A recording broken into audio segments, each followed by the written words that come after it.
and we can go. A good idea to share the video and then all information to the people who don't present. Yeah, you can start, Laszlo. Thank you. So it's you start or me? No, it's all you. It's all you. I will continue with the presentation and the thing, but you are the host. Okay, I am the boss again, unfortunately. So, ladies and gentlemen, good evening for everybody.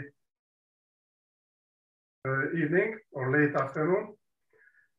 Thank you for coming and for accepting our invitation.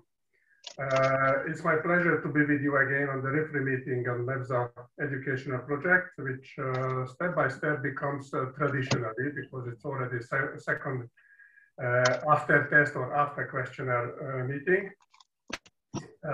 Let me appreciate again Roy's effort for organizing this meeting and providing his Zoom account for us.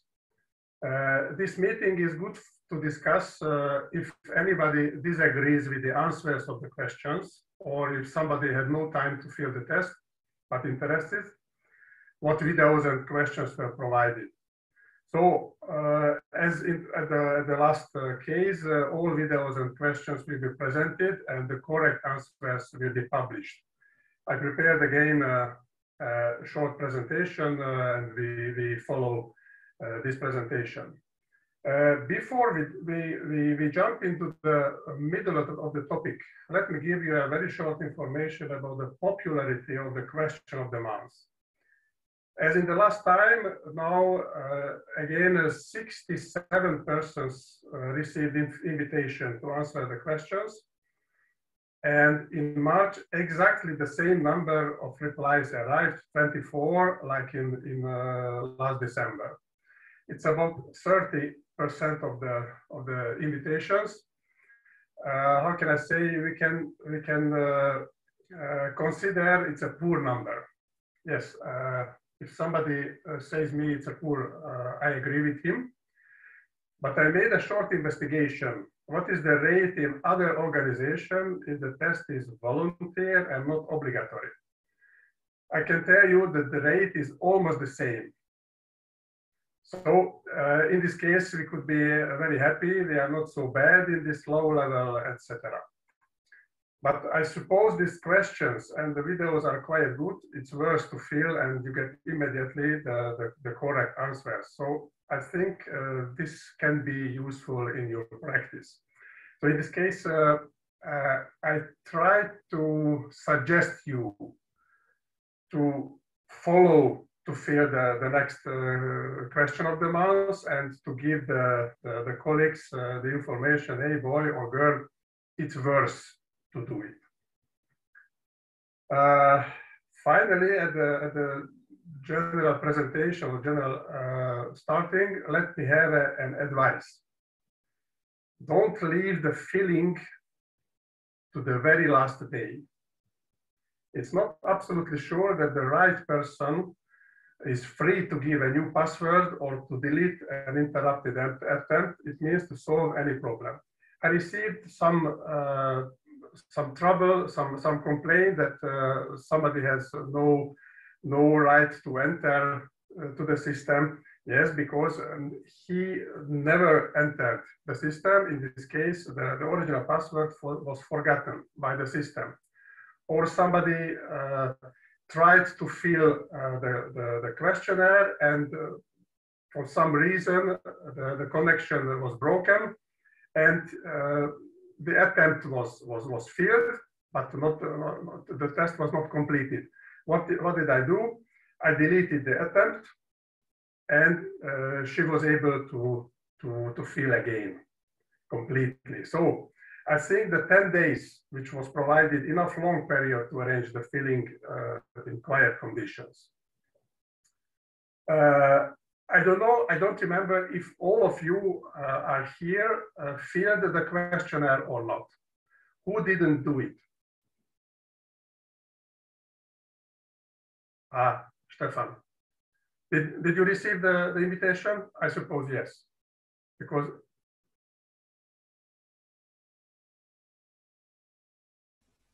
I'm not sure. So I have to check because you are on the list of the persons to invite. Yeah. Can you check? Okay. And maybe it. Okay. So, do you have any remark or comment in this moment in the general topic to this questionnaire? Did you have any proposal how to improve, how to continue?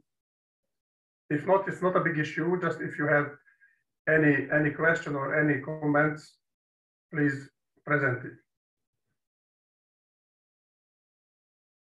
No? Okay. So don't waste the time. Let's go to the case 1, which is concerned to the block and collective block.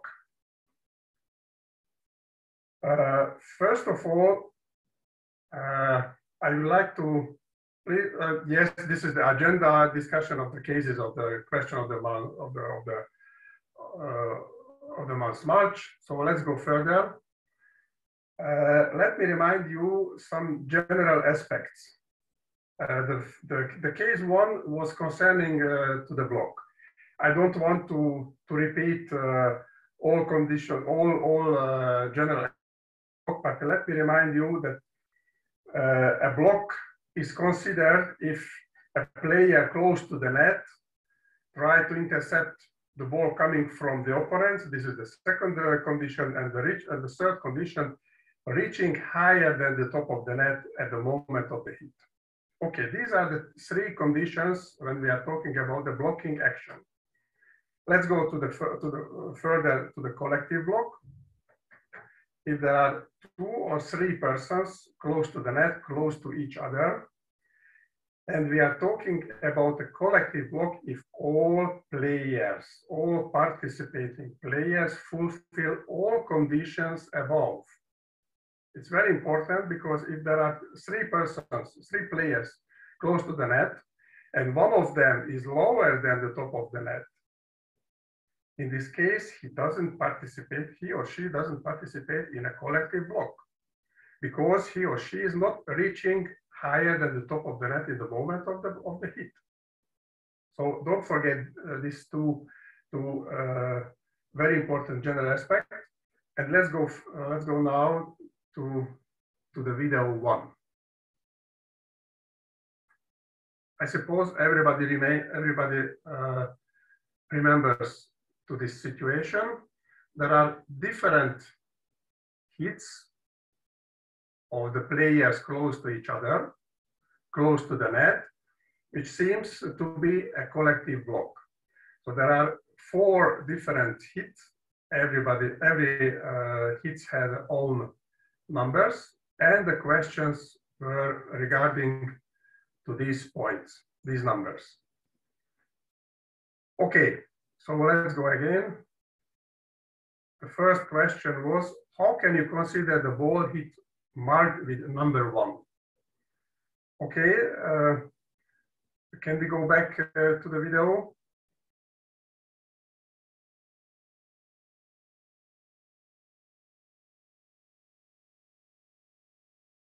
In the middle, yes, yes. Based on the video, it's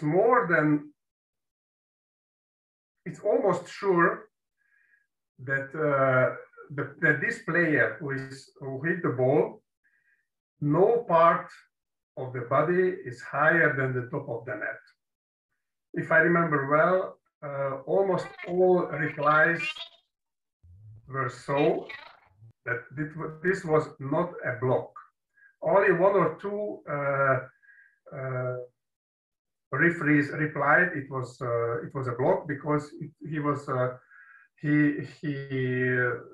supposed that maybe the left hand, any finger were over the net.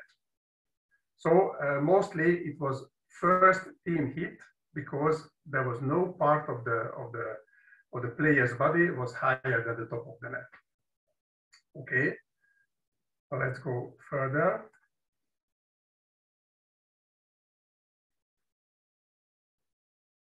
The question number 2, let's stop, yes. How can you consider the ball hit marked with the number 2 if the hit number 1 was still considered as a block. So if we follow the 1 or 2 referees who consider this first hit as a block, what can be the hit number 2? Anybody can help? Mihailo. Oh, you are driving, sorry. Tajana.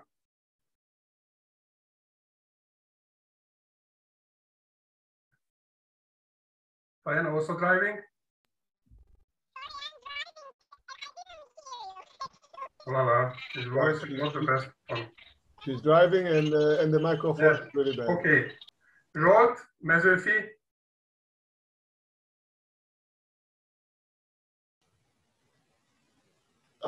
I was one of those referees who decided it was a block. So on the second, Okay, tell me.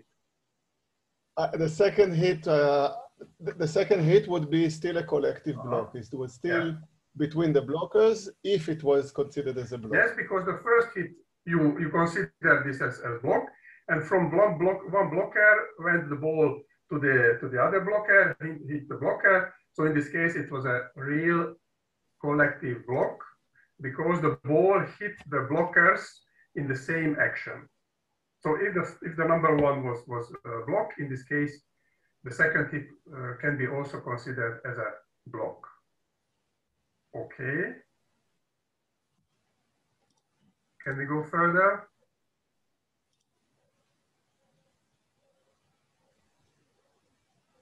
The ball went to the net and rebounded from the net to the player, to the second player hitting the ball, somewhere under the arm.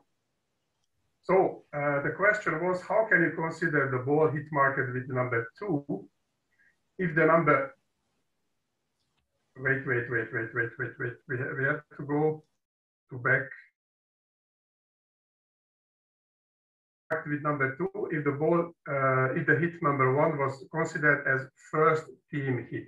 Still the question number 2. Yes.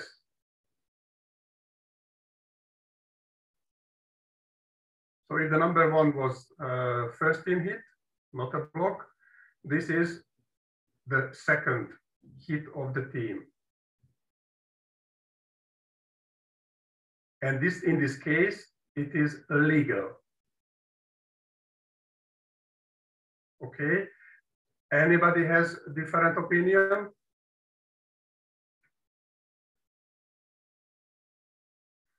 There is okay, we agree.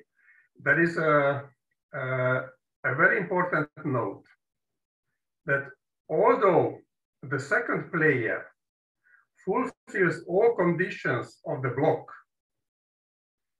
his hit cannot be a block when the hit number 1 was considered as a first team hit. Why?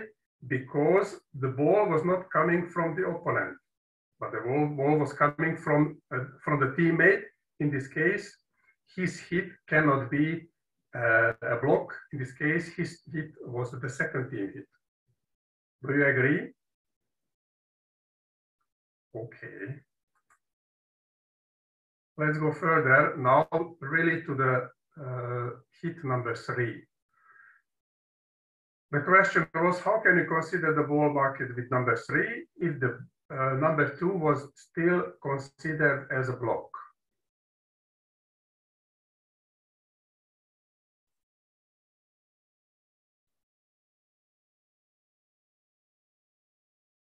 This should be, in any case, first team hit, because in the moment of the hit, the middle player has no part of the body or was over the net. So in any case, this hit cannot be a block.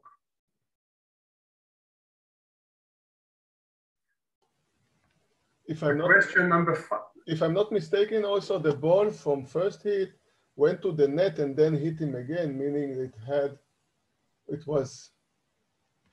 Yes, after the hit number 2, the ball went to the net, rebounded, and now the hit number 3. Net, yes, rebounding, and the number 3. It means it cannot be the same action. So the number 3, hit number 3 should be as a normal hit.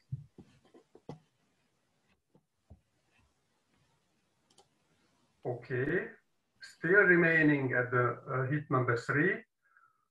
The question is, what is the if the hit number 2 was not considered as a block?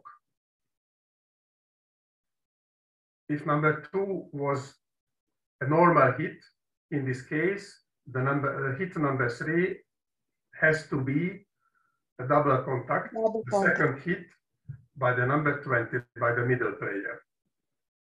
Do you agree?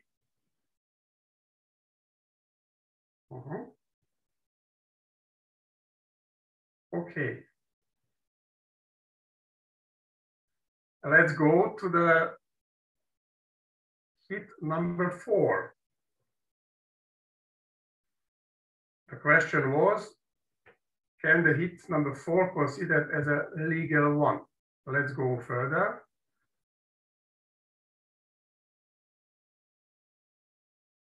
It's very interesting, it's a genial action by the player, but cannot be legal because there was no precedent hit was a part of the collective block, and it was not the same action as previous hit. So cannot be considered as first team hit where the ball can hit the player different part. So I hope everybody answer this question that no way cannot be a legal one. Do you agree? Okay, let's go to the last question.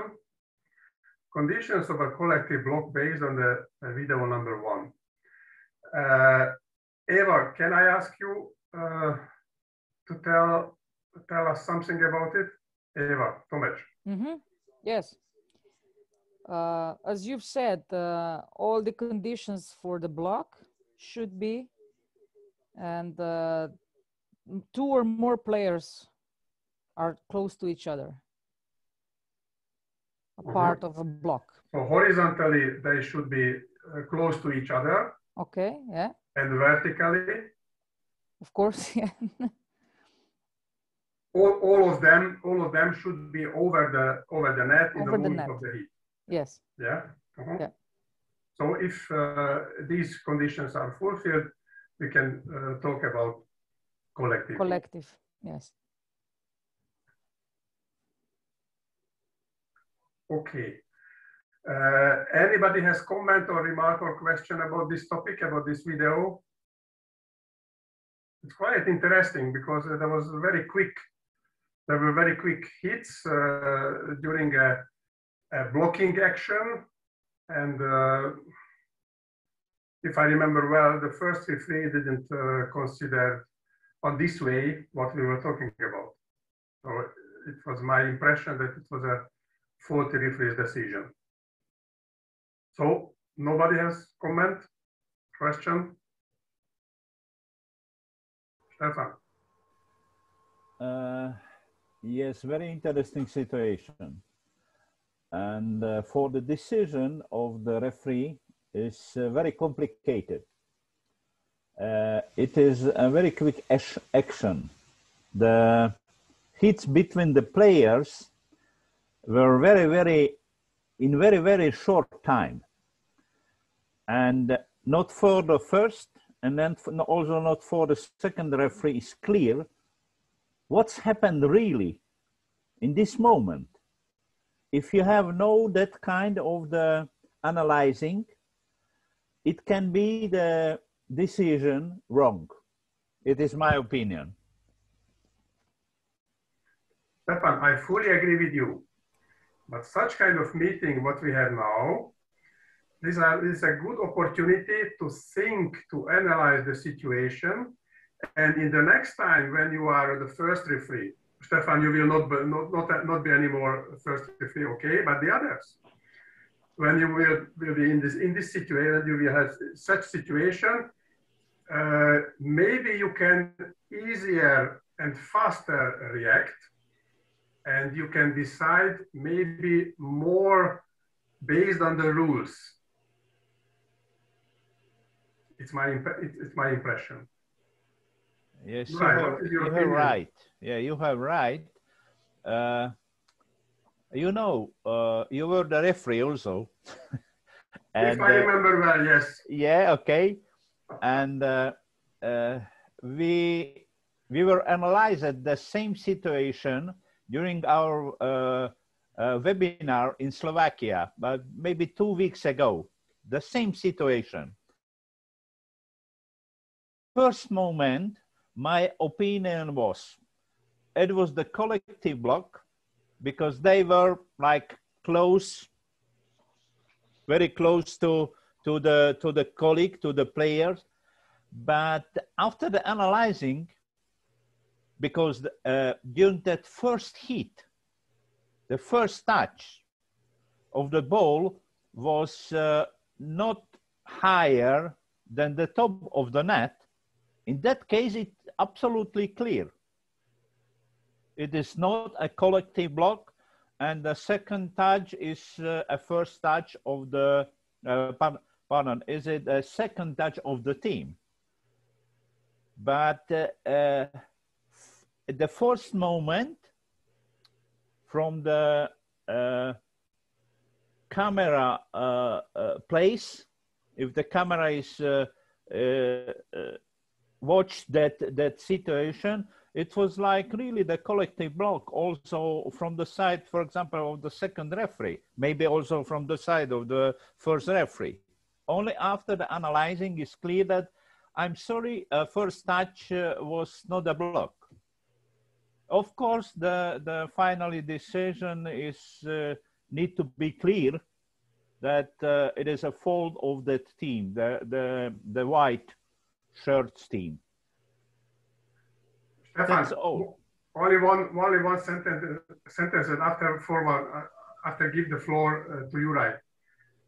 For me, the latest moment to whistle is the hit number 4, because all precedent hits could be subjective by the consideration of the first referee. Okay, the first hit was over the net or not, or lower the net. I don't mind. So the first 3 can be legal, but the number 4, in the moment of number 4, it was the time to whistle. In my opinion, sitting behind the table as a controller. I stop. Jura, it's your floor. I agree with you, but I want to tell one more thing regarding this, because this can happen also in completely different situation. If the player who is, let's say, trying to be part of collective block, but at the last moment, in case the other player touches the ball, his hands are already below the top of the net, and this one player is a back row setter, for example. We should take this into consideration, because in that case, it's not a fault, because that's not a collective block. If this back row setter, in the moment when the other player touches the ball, has the hands below the net, it's no more part of the collective block, so it's considered as a separate block. And this happens also quite often. So we can use this case also for remembering this rule, let's say. I saw also a situation when the libero was very close to the net, jumped, and immediately released the hand, lowered the net. And even although the blocker hit the ball, the libero was not participating in a block. Yes. So it can be legal. Yeah. Of course, you have to decide either so or so, but several times I mentioned, your decision should be explained by you based on the rule. This is the most important. And the last point I want to mention, we must be lucky because Corrective won the rally, so there were no complaints. So that was good. Okay, And returning to the video's case, it was very attractive. I'm 100% sure everybody, so there was not so many spectators, I'm sure, but in front of the TV, everybody was happy with this action, I'm sure. Although it was not legal, not according to the rules. Okay, but I'm sure that the referees. I want to ask something. In this situation, who is the one that can help? Who of the referee can help each other to see this the situation the best clear? I think the one. No, but is it the first or the second? In my opinion, I think the second referee has a better view because he's really on the net, on the same level of the players, so he can see if there's a touch or several touches between the player, the ball touches the net, rebounds back to the blocker and everything, and he can tell the first referee, double touch, 2 touches or something, and immediately. In my opinion, if the second referee is absolutely sure if it was a fault which was not called by the first referee, he is almost say obliged to inform the first referee, hey boy, something was wrong. It's your decision how to continue the game, but in my opinion, it is a fault. Mm-hmm. So why not? We are in one group. We need to help each other if we are sure that something happened which should be called. Yeah. In my opinion, but for sure.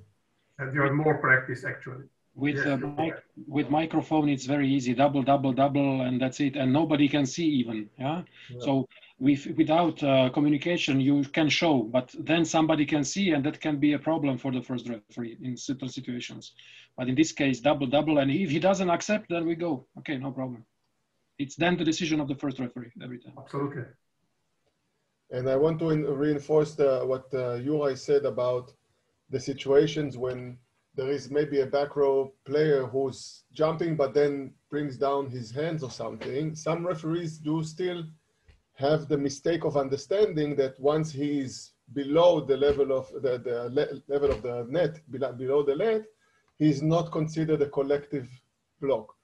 Or so then sometimes they would whistle if there was a block, they would whistle faulty block because he's collective and he was there. Or on the other hand, they would whistle against him or not whistle if it was touching him, and maybe it would be 4 touches because he was below, still the ball touched him, and they would play 3 more, but the referees would think probably it was a collective block, so he's not considered as his first hit. This is a good example.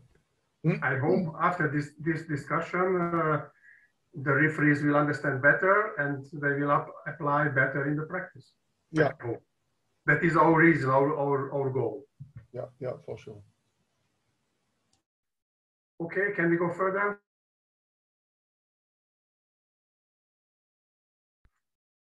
The next video was concerning to the double hit and the catch. So we emphasize in FIVB and in CEV that the double contact, we can call double contact if visible different hits in different time happens by the body. Okay, and what is the catch? Visible 2 phases in the playing the ball. One is catch, and the second one is thrown, because the rule says that every hit should be rebounding. The ball should be rebounded from the body. These are the general aspects. Now let's go to the second video, if you can do. Yeah, you can see that ball rebounding from the block, and for the first hit, the first referee whistle a catch and thrown. I hope that the connection, internet connection, is not so bad that you can realize what happened in this moment, and you can realize that I cannot realize that these 2 phases. Okay, let's go to to the first question. Was it a correct judge for the first contact to call by the first referee as a caught or thrown ball? So I hope we agree that it was a too strict judgment. We can say it was a double hit, which doesn't count as first team hit. I hope we agree in this situation. The second, if this ball handling or playing the ball happens at the second team hit, would be the character of contact allowed according to the rules of the game. So, in my opinion, that this would be a real double hit if we are whistling, if we are officiating based on the rules. Can we go further? When can we go back to the video?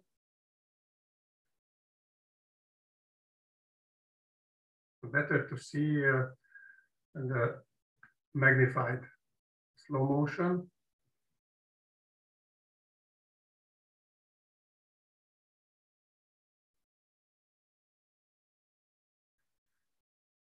It's better to say it was a double, but how can I say, on this level, it was Champions League, Olomouc Novara, it was enough high level. So the first referee, if it was a second team hit, he could whistle a double fault. Okay, double contact can be. On lower level, it would be again a strict judgment. But on high level international matches, it could be a double hit and to call. What is your opinion? Maybe you're right.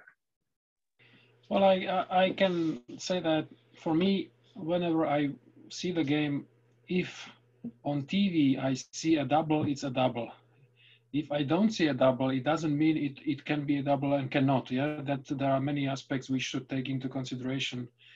But generally, for this situation, I would say it was let's say a wrong call by the first referee, who covered his mistake by other signalization or something like this. That's my impression, that sometimes maybe we have, let's say, not enough power to say sorry and replay, and we just find some other packing for the box we made, and we put catch because they cannot say anything against, let's say.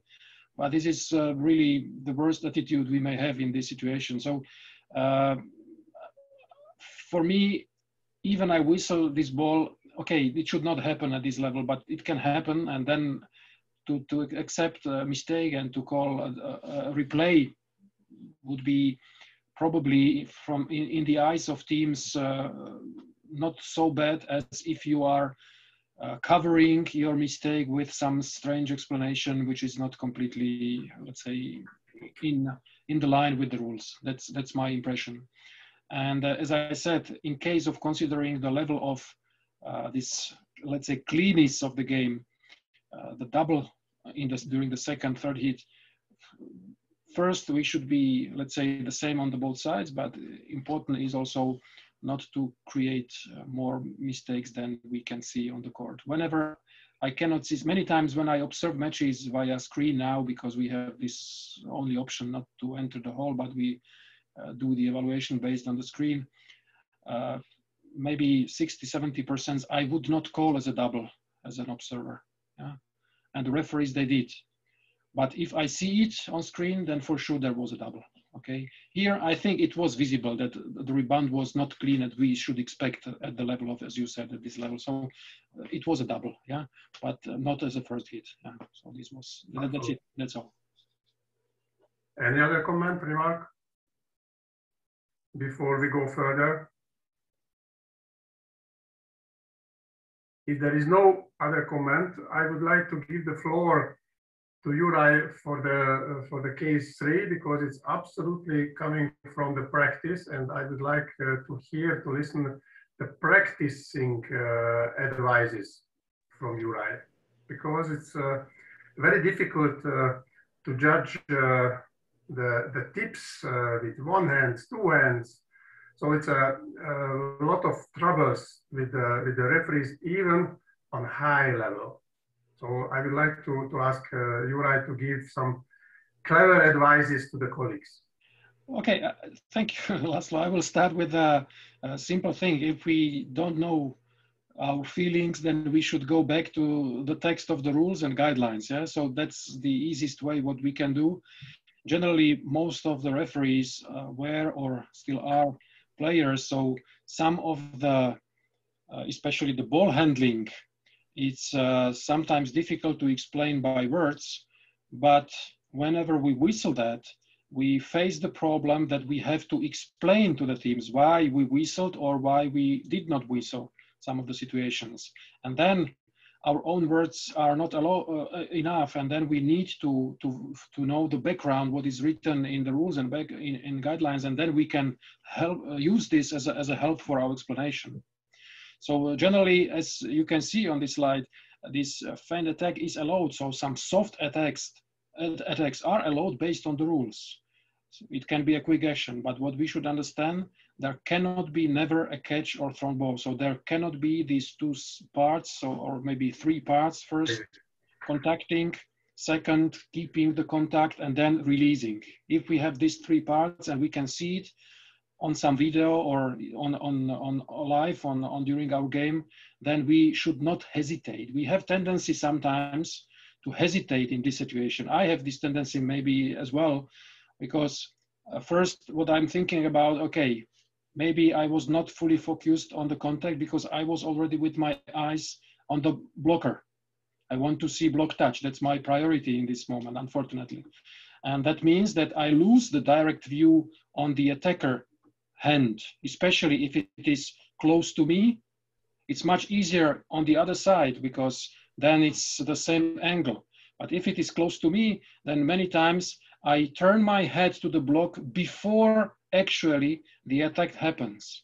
So the first advice is, if I know players who are executing this kind of touches or hits, let's say, or tips, then I should focus first of all on the attacker's hand, because we cannot cover this situation. For example, if there is a extended contact over the net by two opponents, now of course we continue with the play, but many times the first what happens is that the attacker, by this, let's say, tip, is moving and pushing the ball to this extended contact. And this generally, if it is half meter, 70 centimeters outside of the block, and then he moves all these 50 centimeters to the block, this is already catched or thrown ball to the block. So we should whistle already before the ball contacts the block, because the mistake starts already there. So first it must be quick, it must be soft.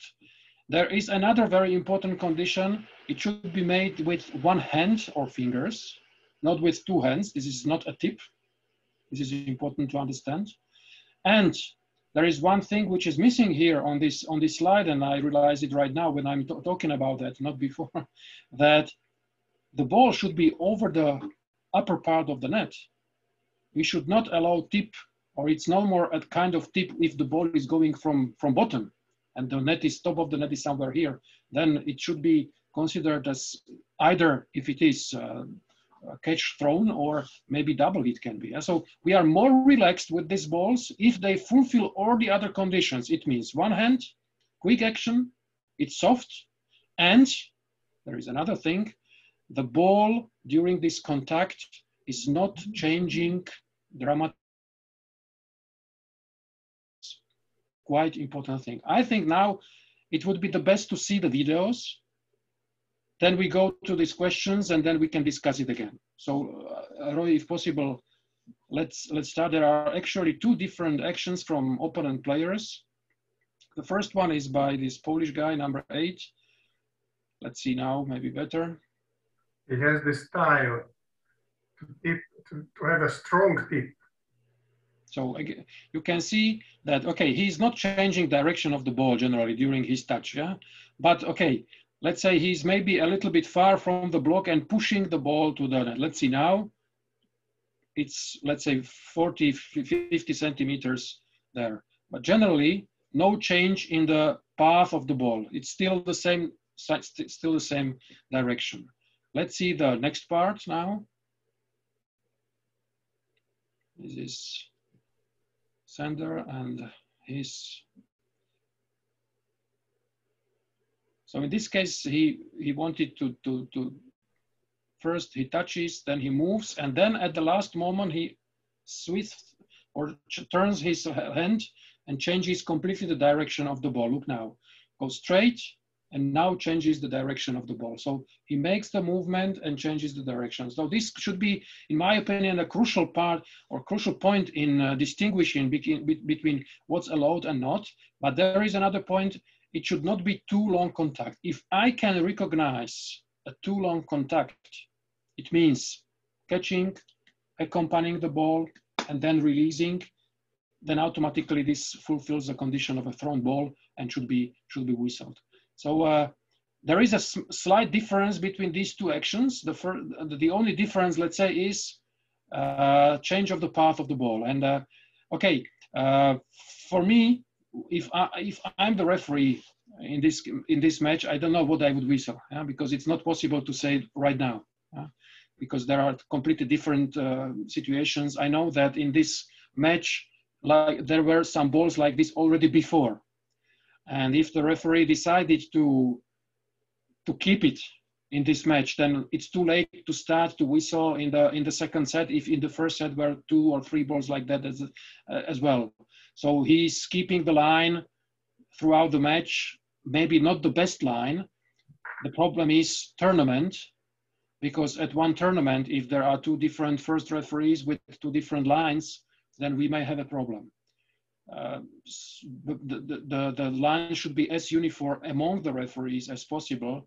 But for me to survive as a referee in my match, when I'm not thinking about anything else, important to keep the same line throughout one match. Okay, so that's important. So the first action, the first question was actually where the attack hits performed by white player and afterwards the red player according to the rules. The only answer which can be there, okay, if the path of the ball is changed during the hit, we have to call this. Yeah? And in the second, for sure, the path was changed. In the first, we may consider that the ball was shifted towards the block 40, 50 centimeters. So there was a time when clearly it was not accompanying, it was in contact with the ball before reaching the level of the blocking player. So we have to every time consider these aspects, in my opinion. And the other which aspects, and that is just generally should be taken in consideration when judging the tips during the attack. And here, of course, if there is no catch, then it's okay. If there is no catch, we can allow the tip. But the problem is it must be over the net, upper part, and there should be no change in the fly path during this aspect. And there we have some videos. May I have one comment? First comments by Laszlo, of course, please. I fully agree with you, Juraj. I have 2 comments. The first one is this is close to the international approach for these tips, for these hits. It's shared by FIVB and by CEV2. I don't know if in your federation, what are the local interpretation, what are the local approaches? Maybe there are conflicts between them. So we transfer to you the international approaches. This is the first. Second, I remember this match between USA and Poland, and the number 8, as I mentioned, he has a behavior to do these strong tips. And when the USA, the American guys, players realized this, they were crazy. They were, in US, it's not used to such strong tips.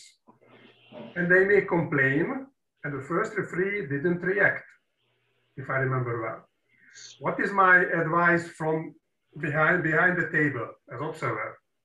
When you realize one player has so strong tips, but you don't, and you realize that there is a complaint from the opponent. Immediately at 0-0 in the first set and not at the match ball in the fifth set, call the game captain and explain him or her, please. My approach is as Juraj explained to us.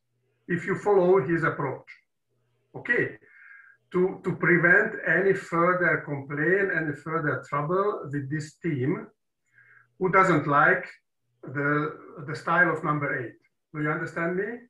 So try to teach the players, this is my approach today. Please accept this, and I will officiate today based on this line. Okay, and hopefully will be less complaint, less trouble, less discussion, less argument with the US game captain. Do you understand? Yes, fully. Okay. And there are two very interesting videos still on this slide. Roy, yes.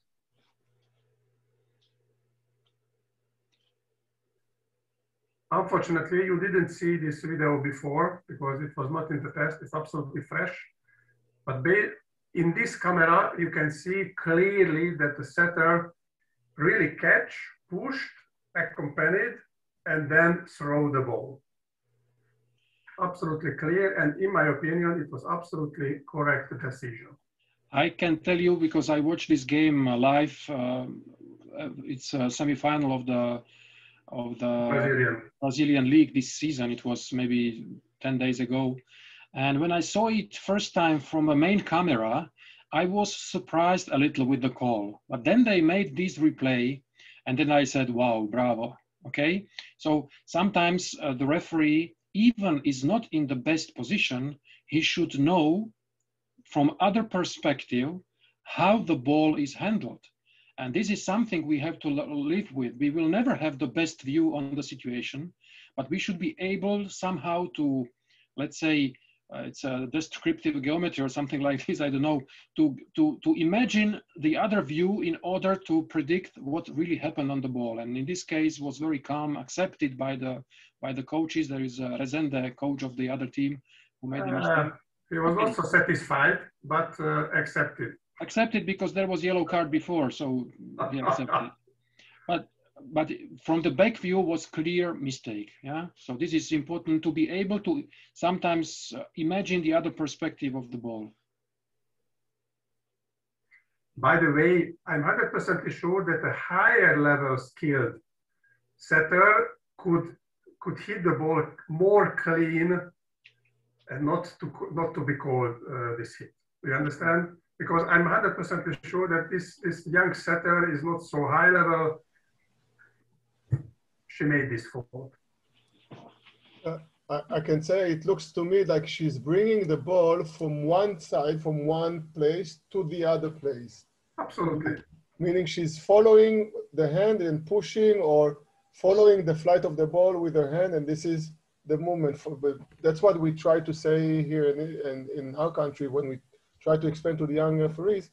The catch is when you take the ball from one point and you bring it to another point continuously.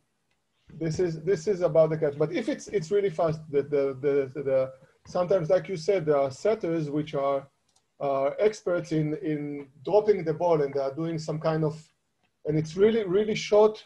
It looks like and there is sometimes also some discussion from the other team saying that it was a catch or something because it looks like he's bringing his hand, but eventually the contact with the ball is very short, very fast, and then it's should be considered allowed. I have to say that for me, sometimes to see these actions, but in slow motion, it looks longer.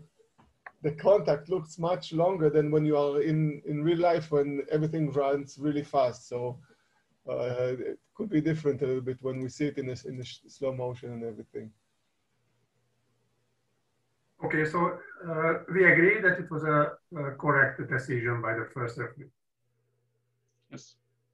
let's go further to the next video, which is unfortunately happened in Hungary.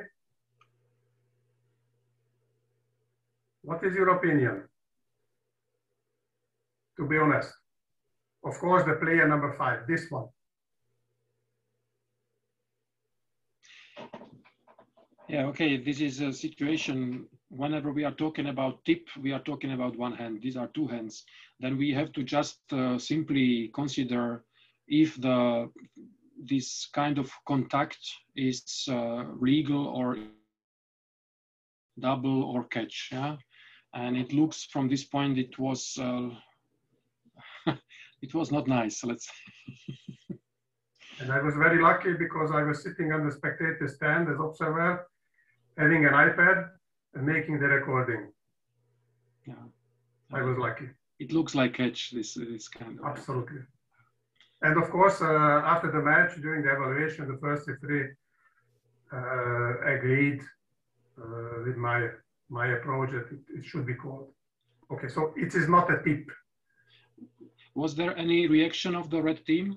No, it was interesting. Yeah, and this is sometimes also important for us that psychologically we say in Slovak, nehas, čo ťa nepáli. It means don't put a water if it's not making you burning, okay? But of course we are, the problem is that anybody can watch this game and anybody learns from these situations. And as was with this tips, prolonged contacts, we can see during the last maybe 3-4 years an epidemic in this. It's getting worse and worse. Because before, 5 years ago, there were not so many tips with thrown ball as we can observe at this highest level now in several teams. And that means because probably we were a little bit more relaxed. We were trying to keep our back safe without whistling, without interrupting. But on the other hand, the other teams and the lower competitions are starting because they are copying what's happening in highest levels. I had a meeting with secondary schools teachers and elementary schools teachers yesterday. And they were asking me about this. What about Polish players touching the ball so long time? What's your opinion about this? So they observe this, they can see that, and they will transmit to the lower competition. So we must be ready that if we are not focusing on this and we do not whistle that it will be worse and worse. If you allow a sheep longer or a dog longer, I don't know, rope, then one time there will be no more dog. One of our setters in Israel just now, he started to do this kind of thing where he's coming to set and he turns and just pushes the ball to the other court and they catching them by surprise. And he said, I asked him, where do you see? And he said, I saw it on, I don't know if it was Del Checo or one of the big setters in the Champions League, and that it works for him perfectly. But he does it not so perfectly. He turns and he pushes the ball. So we had to call him a couple of times. And like you said also, the Polish team is very famous for some 2 or 3 players of them for pushing the ball into the block, those dirty tips where they push the ball into the block for the block to go down with the ball or block touch out, stuff like that. And because it's the Polish team, which was world champions, and you can see videos of them almost everywhere, and coaches watch their videos to learn from them, and players the same. So they start to use these kind of things, and the referees probably need to adjust their decisions in order to eliminate this kind of improper use. I think we had it long time ago with the double hit and the catch hit. If I'm not mistaken, in the beach volley, when they were too strict on the catch hit and they didn't see the double hit, then they were told to be more strict on the double hit, and they left on the side the catch hit. It was very different. There have to be adjustment on that. That's my opinion. I suppose we have a big responsibility to whistle on the matches on the straight line, and then to teach the coaches on the seminars before the seasons what kind of approach is followed by the referees. So we have big responsibilities. Okay, we have finished the cases presented in the questionnaire, and I have one topic more to discuss. Let's go back to the challenge. If I know well, only 1 or 2 countries in the MEVZA federations use within the MEVZA countries the challenge. In Hungary we have. In Slovakia, do you have? Only exceptionally during some the finals. Okay, I'm talking also about the Hungarian Cup final. So normal matches, there is no, but you have a set. So yes, at least 2 countries. It's not too much. So in this case, the referees coming from these countries, but for most of countries, has no routine how to use the challenge and when to use the challenge. Okay, challenge system is a very good help to avoid any scandal ending of a set or a match. So to avoid the referee's mistake, but also for the teams, also for the referees, we need practice. In this moment, I don't care that the teams how they use. If they don't use, I don't mind. But I would like to suggest to think about when it's worth to call a challenge verification by the first referee. I would like to present you 3 videos, and let us discuss very shortly about them. Roy, can you start? Yes. Look in the 5th set, 2021. The first referee, without any decision, requests a challenge by himself. The players are happy without any big nervosity.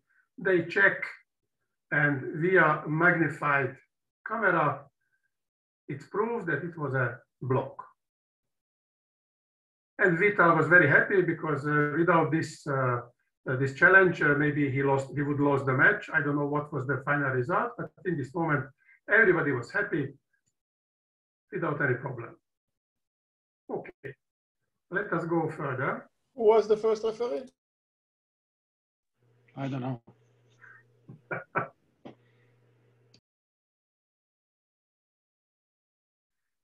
Let us see again. 5th set, 50.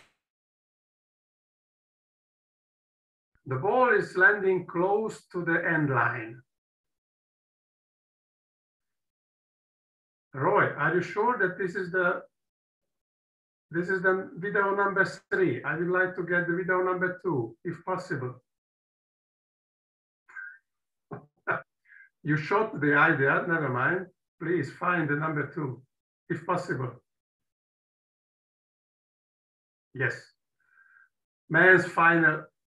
No. This was number 2. So I'll start with number 1. This number 1. Sorry. This number 1. Yes, this is the number 1. Okay. Men's final World Championship. Ball close to the end, close to the sideline. The first referee request.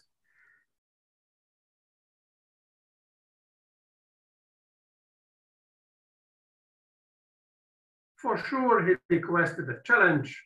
Everybody was quiet without any problem.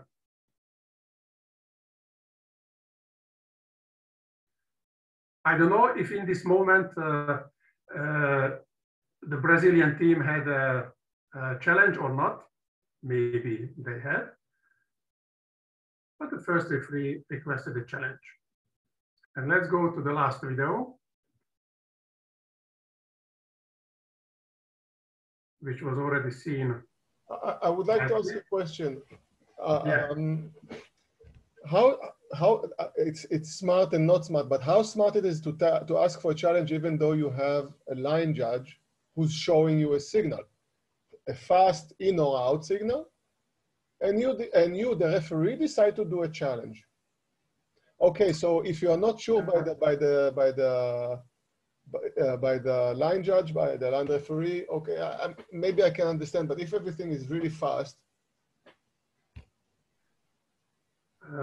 It's a good question. Maybe Juraj can reply better than me, but okay, I can reply this. We are in Italy. In Italy, they don't use line judges more. Absolutely.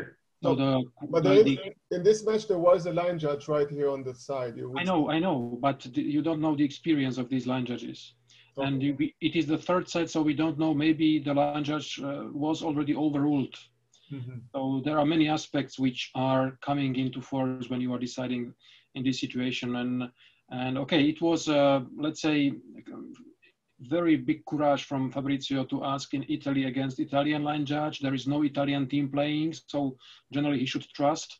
But in case he did it, probably there was no more request by Brazil, and he did it almost immediately. So I think he personally had some, let's say, confusion, and maybe he thought the ball is in and the line judge showed out. So to do it a better way, he decided immediately for challenge, and let's decide by challenge. So don't forget this match. On this match, the president of FIVB was sitting on the spectator stand. It was in this, even there was a big gap between the two teams, Poland and Brazil, even, and the score too, 21-17. To be quiet, I want to make the players quiet. It's better to request a challenge. I cannot be attacked by nobody from the spectator stand. Sorry, you understand? And secondly, as Juraj told us, in Italy, on the highest division, there is no line judges. So in this case, Fabrizio, in the blood, he has the experience for the challenge. He realized, he knows in sleeping, he knows when to request a challenge by himself. Yes. So this makes the experience between the very good referees with the experience of challenge and without the experience of challenge. And now we can go to the last video, which was already so fifth set, 15-15, no more challenge by the teams. There was no more challenge. And the Polish TV, of course, after the situation, they showed that the ball was on the line. And the line judge, the home line judge, signaled that ball was out. So he was against the home team.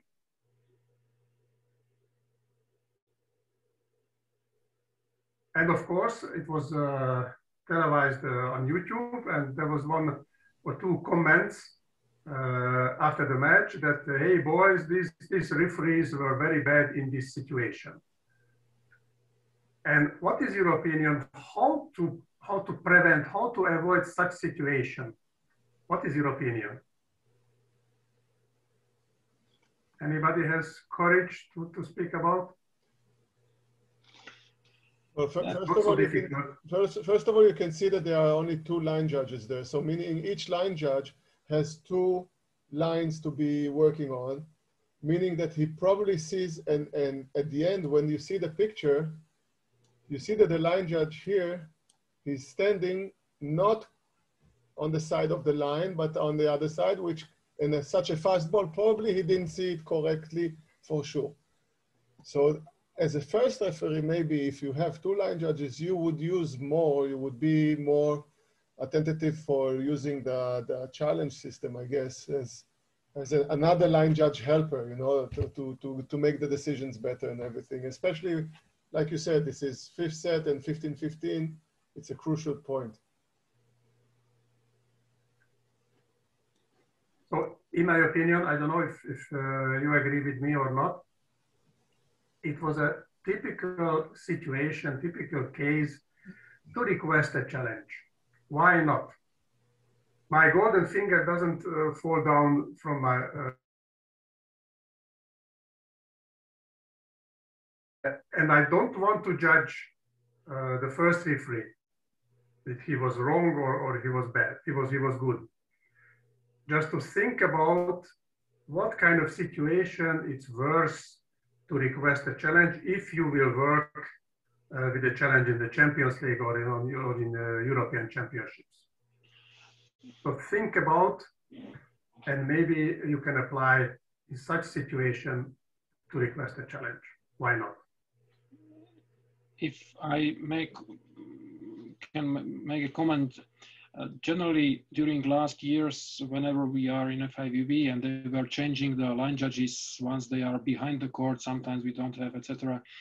The recommendation, which was, especially when using challenge system, in order to prevent too many overruling of line judges, is that the first decision, we should make our own decision.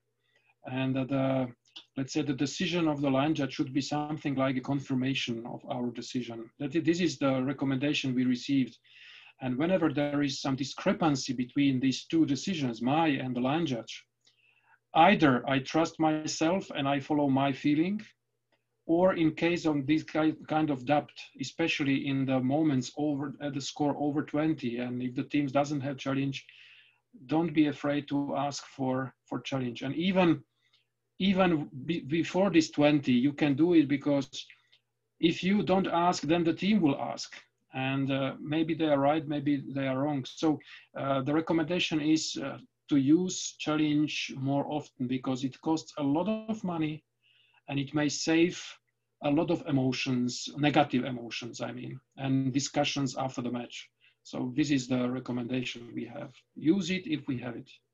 But don't forget, if you request challenge yourself before any decision, before any signal, where is the next service?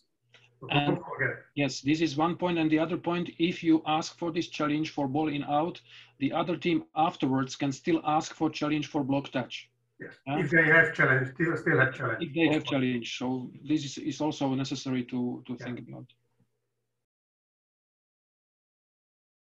Dear colleagues, do you have any other topic, case, comments, remarks? Because with Juraj, we have finished all topics. And I think it was 75 minutes. It was enough from us.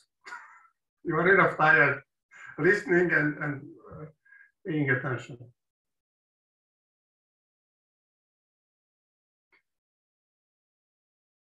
If no, I was very happy with you. I hope that our topics and our advices will be useful for you.